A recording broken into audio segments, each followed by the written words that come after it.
एक जंगल में एक खतरनाक शेर रहता था।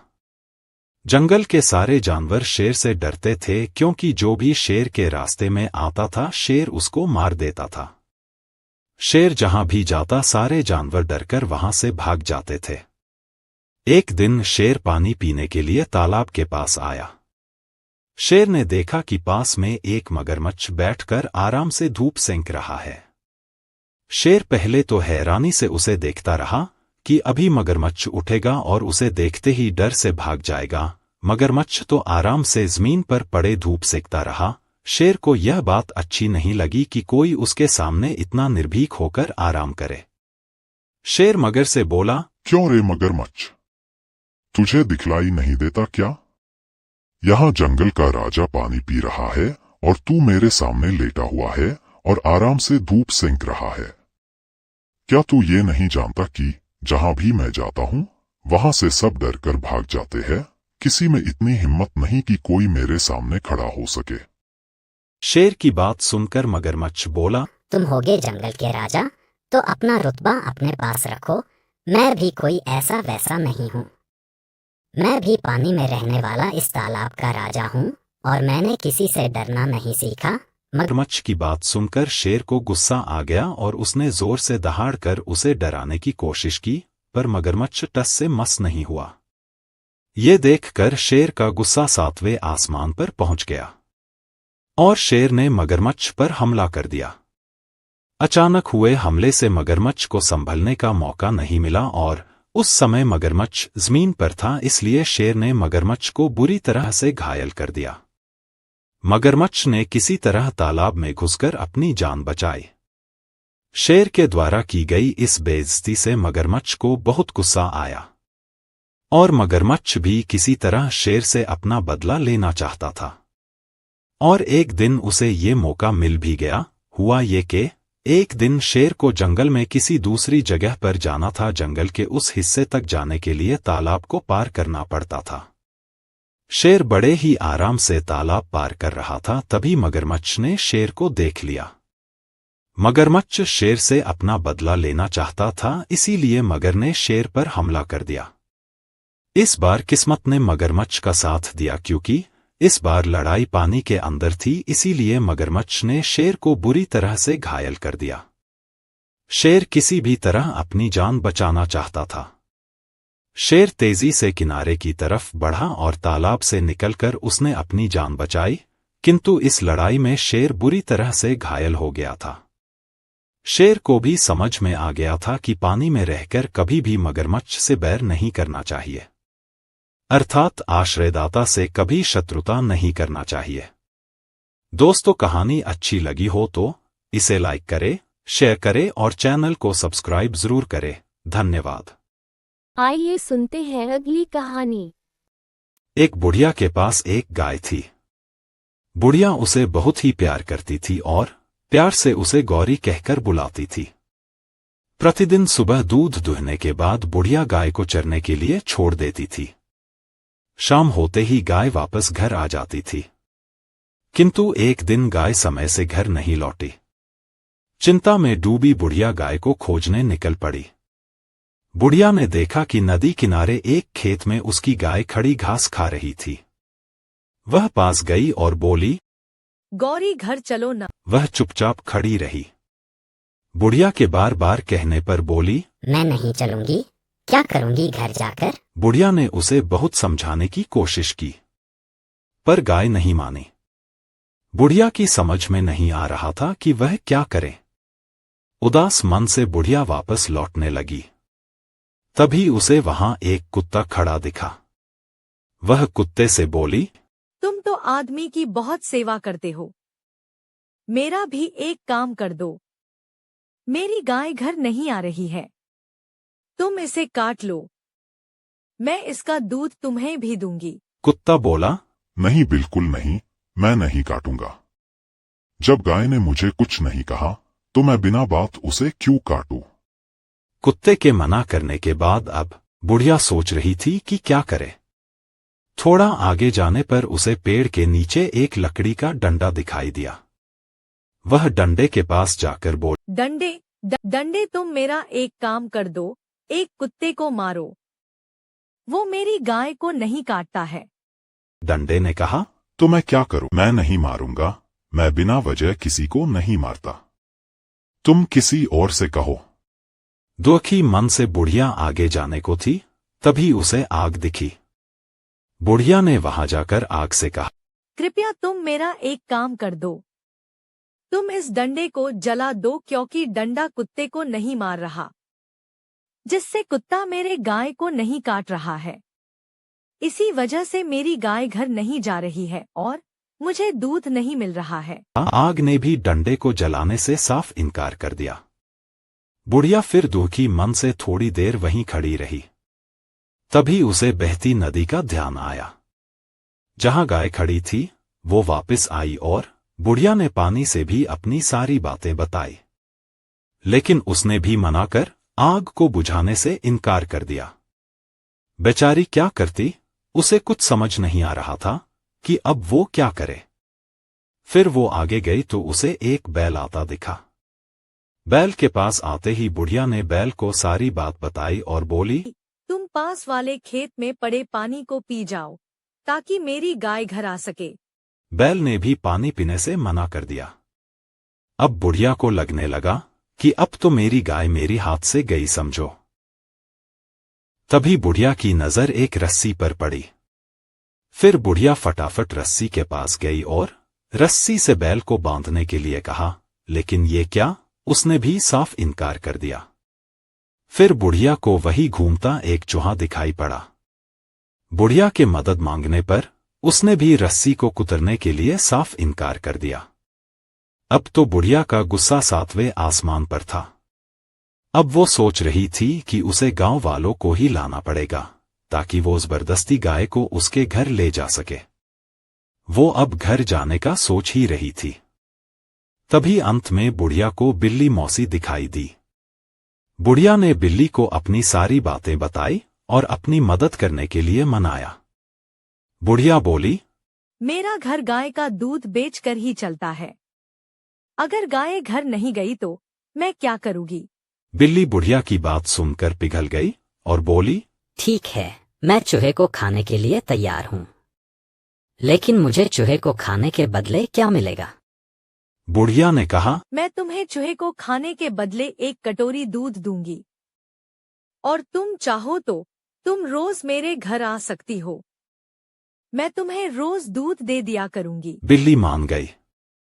वे जैसे ही चूहे को खाने के लिए गई, चूहा बोला, रुको बिल्ली मौसी, मुझे मत मारो, मैं माताजी का काम कर दूंगा, मैं रस्सी कुतरने के लिए तैयार हूं।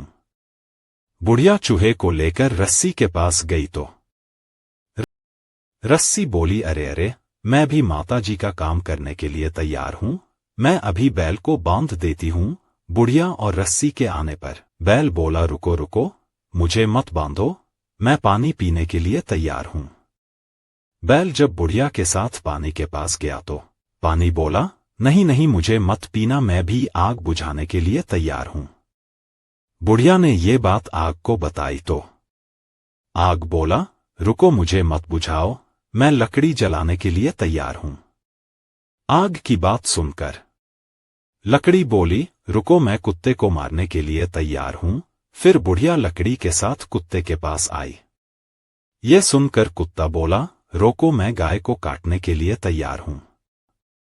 फिर गाय बोली, रोको रुको, मुझे मत काटना, मैं घर जाने के लिए तैयार हूं।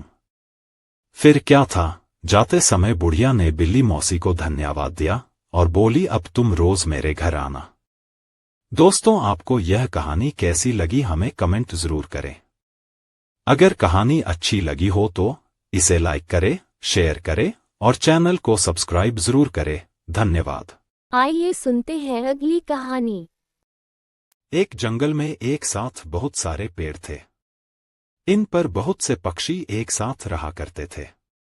एक दिन एक बूढ़ा गिद्ध वहां आया और पक्षियों से बोला कि क्या मैं आप सबके साथ रह सकता हूँ? क्योंकि अब मैं बहुत बूढ़ा हो गया हूँ, इसलिए अब मेरा परिवार मुझे अपने साथ नहीं रखता। मैं वायदा करता हूँ कि मैं यहाँ रहकर आप सबके बच्चों की रक्षा करूंगा। मेरे रहते कोई भी जानवर आपको और आपके बच्चों को छू भी नहीं सकता। ये सुनकर सभी पक्षियों ने आपस में बातचीत करके और बूढ़े गिद्ध की आयु को देखते हुए गिद्ध को वहां रहने की इजाजत दे दी। वे अपने हिस्से के भोजन में से भी कुछ भोजन उसे खाने को दे देते, ताकि गिद्ध को खाना लेने के लिए कहीं बाहर ना जाना पड़े। अपनी इतनी सेवा होते देखकर बूढ़े गिद्ध को बहुत अच्छा लगता था। वह मन ही मन सोचता, ये पक्षी कितने दयालु हैं, मेरा कितना ध्यान रखते हैं। अतः जब वे अपने बच्चों के लिए भोजन की तलाश में जाया करेंगे, तो मैं पीछे से इनके बच्चों की रक्षा किया करूंगा और इनके साथ खेलूंगा भी। उस दिन के बाद से गिद्ध ने उनके बच्चों की रक्षा करनी शुरू कर दी। सभी मिलकर हंसी खुशी रहने लगे। गिद्ध को ऐसा लगता जैसे ये उसका ही परिवार है। छोटे छोटे बच्चों के साथ खेलकर गिद्ध को बड़ा अच्छा लगता। गिद्ध उन्हें उड़ना भी सिखाता था। बच्चे सारा दिन गिद्ध के आसपास ही रहते। गिद्ध को बच्चों के साथ खेलता देखकर सभी पक्षी भी बहुत खुश होते। अब उन्हें अपने बच्चों की चिंता भी नहीं होती थी, क्योंकि उनके बाहर जाने पर गिद्ध उनका बहुत ध्यान रखता था। एक बार की बात है, एक दिन एक बिल्ली वहां से गुजरी। उसने उस पेड़ पर नन्हे पक्षियों के चहचहाने की आवाजें सुनी। उसने सोचा, अरे वाह, यहाँ तो मुझे कुछ छोटे व ताजा पक्षियों के बच्चे खाने को मिल सकते हैं। आज तो लगता है मेरी दावत हो गई है। लेकिन तभी उसे देखकर पक्षियों के नन्हे बच्चे डर के मारे जोर जोर से चिल्लाने लगे। बूढ़ा गिद्ध नींद से उठा और बोला, कौन है? बिल्ली गिद्ध की आवाज सुनते ही पहले तो डर गई। फिर उसने सोचा कि यहां थोड़ी युक्ति से काम लेना पड़ेगा। वह बोली, सुप्रभात श्रीमान, मैं सोना बिल्ली हूँ। बूढ़ा गिद्ध बोला, तुम यहाँ क्यों आई हो? यहाँ छोटे छोटे बच्चे रहते हैं, वो तुम्हें देखकर डरते हैं। इसलिए यहाँ से चली जाओ, वरना मैं तुम्हें खा जाऊंगा। बिल्ली बहुत चालाक थी। वह फिर बोली, श्रीमान, मैं कुछ कहना चाहती हूँ, उसे सुन लें, फिर उसके बाद चाहे तो मुझे खा लेना। सोना बिल्ली की बात सुनकर गिद्ध थोड़ा शांत हो गया। गिद्ध ने सोचा, क्यों न एक बार सोना बिल्ली की बात सुन ली जाए। उसकी बात सुनकर ही कोई फैसला लेना चाहिए। ये सोचकर गिद्ध बोला, ठीक है, बोलो क्या कहना चाहती हो तुम? सोना बिल्ली बोली, श्रीमान, मैं गंगा नदी के तट पर रहती हूँ। मैं बहुत ही धार्मिक विचार रखती हूँ। मैं गंगा नदी में स्नान करके आपका आशीर्वाद लेने आई हूँ, क्योंकि आप मुझसे बहुत बड़े हैं और कहते हैं कि बड़ों का आशीर्वाद लो तो जिंदगी में कोई मुश्किल नहीं होती। गिद्ध बोला, वो तो ठीक है, पर मैं तुम पर कैसे विश्वास करूं? तुम मांस खाने वाली प्राणी हो और यहाँ नन्हे नन्हे पक्षी रहते हैं। इसलिए जाओ, भाग जाओ तुम यहाँ से। बिल्ली ने उत्तर दिया, श्रीमान, मेरा विश्वास कीजिए, मैंने जानवरों का मांस खाना छोड़ दिया है। मेरा घर गंगा नदी के किनारे है और वहाँ चारों ओर हरियाली है और ढेर सारी हरी वनस्पति है। मैं केवल हरी सब्जियां और फल खाकर ही अपना पेट भरती हूँ। बस मैं तो यहाँ कुछ दिन के लिए घूमने आई हूँ। कृपया मुझे कुछ दिन के लिए यहाँ रहने की इजाजत दे, ताकि कुछ दिन मैं आप जैसे अनुभवी जीव के पास रहकर कुछ सीख सकूं। सोना बिल्ली इसी तरह काफी देर तक गिद्ध से चिकनी चुपड़ी बातें करती रही। आखिरकार बूढ़ा गिद्ध उसकी बातों में आ गया। उसने उस पर दया खाकर वहां रहने की इजाजत दे दी। कुछ दिन तो सब कुछ सही सलामत चलता रहा। बिल्ली काफी देर तक गिद्ध के पास बैठकर उनके उपदेश सुनती। बिल्ली सबके सामने तो अच्छा होने का नाटक करती, किंतु बिल्ली अपने ऊपर ज्यादा दिन तक काबू नहीं रख सकी।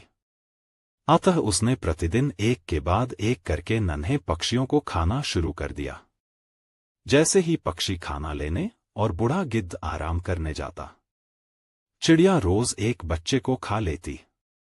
बूढ़े गिद्ध को इसका पता नहीं चला। बहुत जल्दी पक्षियों ने देखा कि उनके नन्हे बच्चों की संख्या कम होती जा रही है। उन्हें चिंता सताने लगी। एक चिड़िया दूसरे से बोली, बहन, अभी तो हमारे बच्चे अच्छे से उड़ना भी नहीं सीखे हैं। ऐसे में वो ज्यादा दूर तक नहीं उड़ सकते। ये सोचकर वे उन्हें यहाँ वहां ढूंढने लगे। चालाक बिल्ली ने इस स्थिति को भांप लिया और सोचा कि अब वह पकड़ी जा सकती है, इसलिए वह वहां से चुपचाप भाग निकली। अपने बच्चों को ढूंढते हुए जब पक्षी बूढ़े गिद्ध के घोंसले के पास पहुंचे तो उन्होंने वहां अपने बच्चों की हड्डियां पड़ी हुई देखी। उन्होंने सोचा, इस बूढ़े गिद्ध ने ही हमारे बच्चों को मारा है। अतः वे गुस्से से भर गए और उन सब ने मिलकर बूढ़े गिद्ध को मार डाला। बेचारे मासूम गिद्ध को अनजान बिल्ली पर विश्वास करके अपने प्राणों से हाथ धोना पड़ा। इसलिए कभी किसी अनजान पर भरोसा करने से पहले उसकी अच्छे से परख कर लेनी चाहिए। दोस्तों, कहानी अच्छी लगी हो तो इसे लाइक करें, शेयर करें और चैनल को सब्सक्राइब जरूर करें। धन्यवाद।